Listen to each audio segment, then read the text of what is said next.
नमस्कार दोस्तों, स्वागत है आपका अपने R S education circle YouTube channel पर। दोस्तों, आज की इस क्लास में हम जीके का एक प्रैक्टिस सेट क्लास लेकर आए हैं जो यूपी पुलिस के एग्जाम्स के लिए बहुत ही महत्वपूर्ण होने वाली है साथियों। ठीक है, तो सभी क्वेश्चंस एग्जाम्स के में पूछे जाने वाले क्वेश्चंस लिए गए हैं या आने वाले एग्जाम्स में जरूर पूछे जाएंगे। ठीक है, तो साथियों बहुत ही इंपॉर्टेंट क्लास है ये आपके लिए, तो क्लास को पूरा अच्छे से कंप्लीट कर लीजिएगा, स्किप बिल्कुल मत कीजिएगा। ठीक है दोस्तों, तो बढ़ते हैं क्वेश्चन की ओर। हमारा दोस्तों पहला क्वेश्चन पूछा गया है, चूना पत्थर का कायांतरित रूप क्या है। दोस्तों आप लोगों को बताना है जो चूना पत्थर है उसका कायांतरित रूप इनमें से क्या है। तो दोस्तों आपका राइट आंसर जो हो जाएगा वह हो जाएगा संगमरमर। ठीक है दोस्तों, याद रखेंगे संगमरमर। यहाँ पर ऑप्शन बी आपका दोस्तों बिल्कुल राइट हो जाएगा। संगमरमर चूना पत्थर का दोस्तों एक कायांतरित रूप होता है। ठीक है, क्वेश्चन नंबर दोस्तों आपका 2 पूछा गया है कि दाब का एसआई मात्रक क्या होता है। दोस्तों आपको बताना है जो दाब का एसआई मात्रक होता है वह इनमें से क्या होगा। ठीक है, तो यहाँ पर दोस्तों आपका राइट आंसर हो जाएगा पास्कल। ठीक है दोस्तों, याद रखेंगे दाब का जो एसआई मात्रक होता है वह दोस्तों पास्कल होता है। ठीक है, यहाँ पर दोस्तों आपका राइट आंसर ऑप्शन डी हो जाएगा। दाब का जो एसआई मात्रक होता है वह दोस्तों पास्कल होता है। ठीक है, क्वेश्चन नंबर दोस्तों आपका 3 पूछा गया है कि धुआंधार झरना किस नदी के किनारे स्थित है। दोस्तों आप लोगों को बताना है जो धुआंधार झरना है वह किस नदी के किनारे स्थित है। तो यहाँ पर आपका दोस्तों राइट आंसर हो जाएगा धुआंधार जो झरना है वह नर्मदा नदी के किनारे स्थित है। दोस्तों आपका राइट आंसर ऑप्शन सी हो जाएगा, नर्मदा नदी के किनारे धुआंधार झरना स्थित है। क्वेश्चन में दोस्तों आपका 4 पूछा गया है, इनमें से मुगल सम्राटों में अनपढ़ सम्राट कौन था। दोस्तों आपको 4 ऑप्शंस दिए गए हैं, उनमें आपको बताना है कि जो मुगल सम्राट थे उनमें से कौन सा सम्राट अनपढ़ था यानी पढ़ा लिखा नहीं था। ठीक है, तो यहाँ पर आपको दोस्तों 4 ऑप्शंस दिए गए हैं, अकबर, बाबर, हुमायूं और शाहजहां। दोस्तों इसमें आपका जो राइट आंसर हो जाएगा वह हो जाएगा अकबर। ठीक है दोस्तों, अकबर जो मुगल सम्राट था वह दोस्तों अनपढ़ मुगल सम्राट था। ठीक है, यहाँ पर ए ऑप्शन आपका दोस्तों बिल्कुल करेक्ट हो जाएगा। क्वेश्चन में दोस्तों आपका 5 पूछा गया है कि भरतपुर पक्षी अभ्यारण्य किस राज्य में स्थित है। दोस्तों आप लोग बताएंगे जो भरतपुर पक्षी अभ्यारण्य है वह किस राज्य में स्थित है। तो यहाँ पर आपका जो राइट आंसर हो जाएगा वह हो जाएगा दोस्तों राजस्थान। ठीक है, राजस्थान में दोस्तों भरतपुर भरतपुर पक्षी अभ्यारण्य स्थित है। यहाँ पर दोस्तों आपका सी ऑप्शन बिल्कुल करेक्ट हो जाएगा, जो भरतपुर पक्षी अभ्यारण्य है वह राजस्थान राज्य में स्थित है। क्वेश्चन में दोस्तों आपका 6 पूछा गया है कि भारतीय राष्ट्रीय कांग्रेस के प्रथम अध्यक्ष कौन थे। दोस्तों जो भारतीय राष्ट्रीय कांग्रेस के जो प्रथम अध्यक्ष थे वह दोस्तों बदरुद्दीन तैयब जी थे। ठीक है, याद रखेंगे भारतीय राष्ट्रीय कांग्रेस जो प्रथम अध्यक्ष थे दोस्तों वह बदरुद्दीन तैयब जी थे। और अगर हम बात करते हैं दोस्तों जो भारतीय राष्ट्रीय कांग्रेस की स्थापना हुई थी वह 1885 ईस्वी में हुई थी। ठीक है दोस्तों, याद रखेंगे 1885 ईस्वी में भारतीय राष्ट्रीय कांग्रेस की स्थापना हुई थी। जो इसके प्रथम अध्यक्ष थे वह बदरुद्दीन तैयब जी थे। क्वेश्चन में दोस्तों आपका 7 पूछा गया है कि राज्यपाल को उनके पद की शपथ कौन दिलाता है। दोस्तों आप लोग बताएंगे जो राज्यपाल हैं उनको उनके पद की जो शपथ दिलाते हैं वह कौन दिलाता है। तो यहाँ पर दोस्तों आपका राइट आंसर जो हो जाएगा वह हो जाएगा उच्च न्यायालय के मुख्य न्यायाधीश दोस्तों राज्यपाल को उनके पद की शपथ दिलाते हैं। ठीक है दोस्तों, यहाँ पर आपका डी ऑप्शन बिल्कुल करेक्ट हो जाएगा। राज्यपाल को जो उनके पद की शपथ दिलाता है वह उच्च न्यायालय के मुख्य न्यायाधीश जी दिलाते हैं। क्वेश्चन में दोस्तों आपका 8 पूछा गया है, भारत में नियंत्रक एवं महालेखक परीक्षा की नियुक्ति किसके द्वारा की जाती है। दोस्तों बहुत ही इंपॉर्टेंट क्वेश्चन है, आपको बताना है कि जो भारत में नियंत्रक एवं महालेखा जो परीक्षक की नियुक्ति करता है वह किसके द्वारा की जाती है। दोस्तों सभी क्वेश्चंस बहुत ही महत्वपूर्ण होने वाले हैं, तो क्लास को आप पूरा अच्छे से कंप्लीट कर लीजिएगा, बिल्कुल इसके मत कीजिएगा। ठीक है, जो आपके एग्जाम्स के लिए बहुत ही महत्वपूर्ण होने वाली है। अगर दोस्तों आप चैनल पर पहली बार विजिट किए हैं, चैनल को जरूर सब्सक्राइब कर लीजिएगा, जिससे आने वाली सभी इंपॉर्टेंट वीडियो का अपडेट आपको मिलता रहे। ठीक है दोस्तों, जो भारत के नियंत्रक एवं महालेखा परीक्षक की नियुक्ति किसके द्वारा की जाती है, यह दोस्तों किसके द्वारा की जाती है, राष्ट्रपति जी के द्वारा की जाती है। ठीक है, जो सीएजी हैं उनकी नियुक्ति दोस्तों भारत में जो नियंत्रक एवं महालेखा परीक्षक हैं उनकी नियुक्ति दोस्तों राष्ट्रपति जी के द्वारा की जाती है। यहाँ पर आपका दोस्तों बी ऑप्शन बिल्कुल करेक्ट हो जाएगा। क्वेश्चन नंबर आपका 9 पूछा गया है कि अंतरिक्ष में कदम रखने वाला पहला व्यक्ति कौन था। दोस्तों आप लोग बताएंगे जो अंतरिक्ष में जाने वाला या कदम रखने वाला प्रथम जो व्यक्ति था वह दोस्तों इन 4 ऑप्शंस में आपको बताना है कि कौन था। ठीक है, यहाँ पर दोस्तों आपका राइट आंसर हो जाएगा यूरी गागरिन। दोस्तों जो यूरी गागरिन थे वह दोस्तों अंतरिक्ष में उन्होंने सबसे पहले कदम रखा था। ठीक है यार दोस्तों, यहाँ पर आपका डी ऑप्शन बिल्कुल करेक्ट हो जाएगा। यूरी गागरिन दोस्तों अंतरिक्ष में सबसे पहले व्यक्ति कदम रखने वाले थे। ठीक है, क्वेश्चन में आपका 10 पूछा गया है कि बंगाल का शोक किस नदी को कहा जाता है। दोस्तों आप लोग बताएंगे जो बंगाल का शोक है वह किस नदी को कहा जाता है। तो यहाँ पर आपका राइट आंसर हो जाएगा बंगाल का शोक दोस्तों दामोदर नदी को कहा जाता है। ठीक है, रखेंगे दामोदर नदी को दोस्तों बंगाल का शोक भी कहा जाता है। यहाँ पर आपका सी ऑप्शन बिल्कुल करेक्ट हो जाएगा।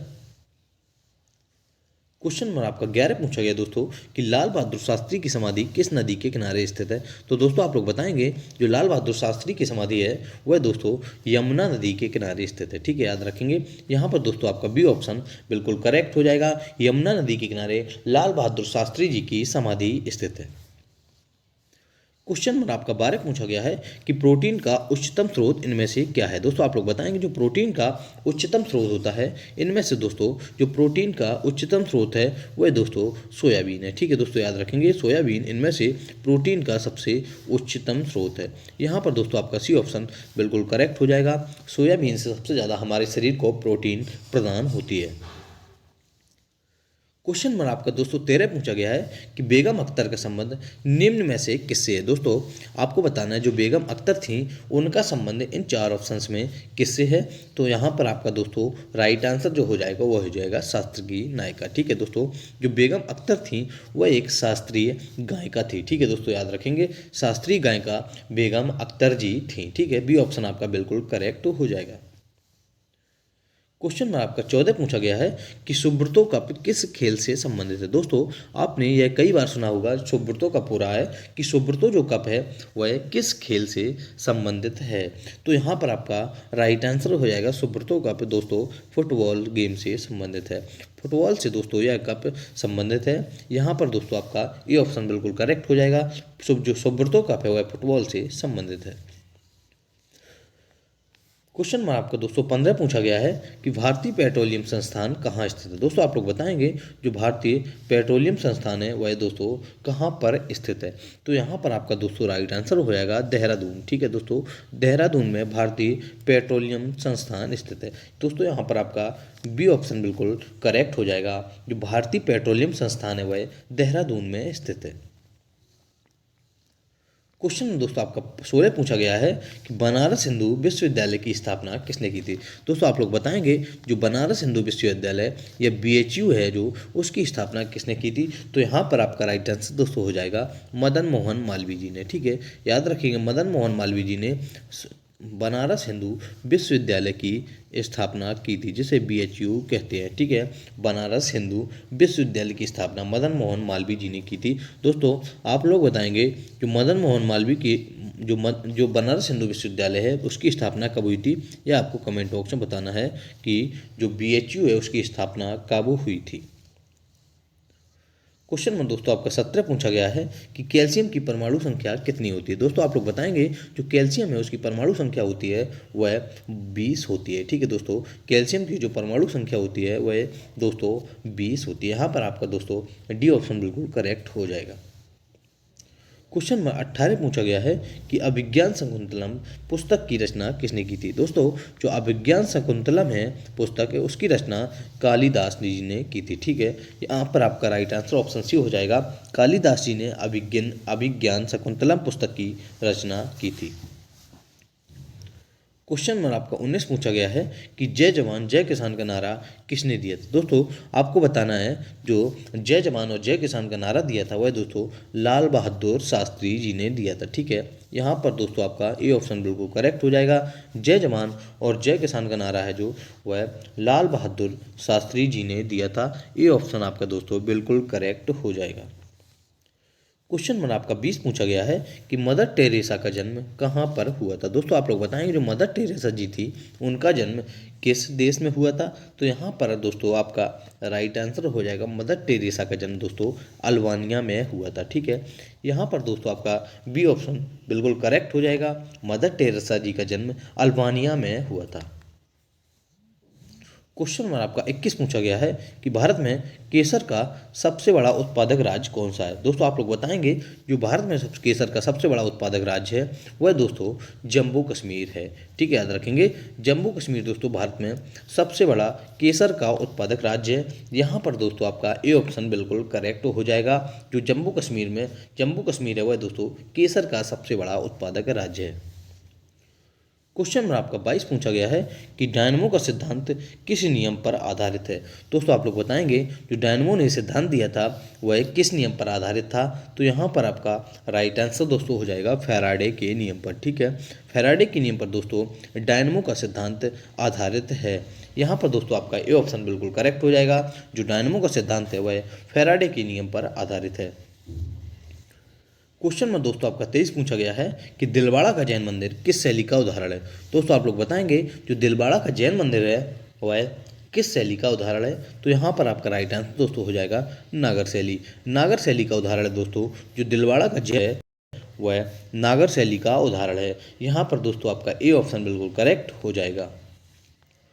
क्वेश्चन में आपका 24 पूछा गया है कि पृथ्वी की भूभाग पर सर्वाधिक उपलब्ध उपधातु कौन सी है। दोस्तों जो पृथ्वी के भू परपटी पर जो सर्वाधिक उपलब्ध उपधातु है वह दोस्तों इनमें सिलिकॉन सबसे ज़्यादा उपलब्ध है। दोस्तों यहाँ पर आपका डी ऑप्शन बिल्कुल करेक्ट हो जाएगा। सिलिकॉन की जो मात्रा है वह पृथ्वी के भूभाग पर सर्वाधिक उपलब्ध उपधातु की मात्रा मानी जाती है। यहाँ पर दोस्तों आपका डी ऑप्शन बिल्कुल करेक्ट हो जाएगा।